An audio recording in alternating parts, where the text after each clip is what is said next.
এই ছেলেটির কাছে একটা ম্যাজিক পেন ছিল, আর যেই জিনিস এই ছেলেটা আঁকতো সেটাই তার কাছে রিয়ালিটিতে চলে আসতো। ছেলেটি না জেনে একটি আপেল এঁকে ফেলে, কিন্তু হঠাৎ করে তার আলমারি থেকে একটা আওয়াজ আসে, আর যখন ছেলেটি সেটা দেখার জন্য যায় তখন সে আলমারির ভেতরে একটা আপেল খুঁজে পায়। এটা দেখে সেই ছেলেটা হতভম্ব হয়ে যায়। এরপর সে তাড়াতাড়ি একটা $10 নোট আঁকে, আর যখন সে এটা দ্বিতীয়বার চেক করে তো সেখানে আবারও $10 একটা নোট চলে এসেছিল।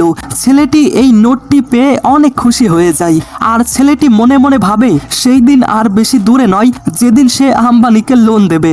এরপর ছেলেটি খাতায় টাকার একটা বান্ডিল আঁকে। তারপর সে যখন আবার আলমারিতে দেখে তো সেখানে সে পুরো একটা বান্ডিল পেয়ে যায়। ছেলেটি এবার অনেক খুশি হয়ে যায়, কিন্তু এরপর ছেলেটির মনে হয় যে আমার কাছে তো কোনো সুন্দরী গার্লফ্রেন্ড নেই। এই জন্য এইবার সে তাড়াতাড়ি করে একটি সুন্দরী মেয়ের ছবি আঁকতে শুরু করে, কিন্তু তখনই তার ডোর বেল বেজে ওঠে।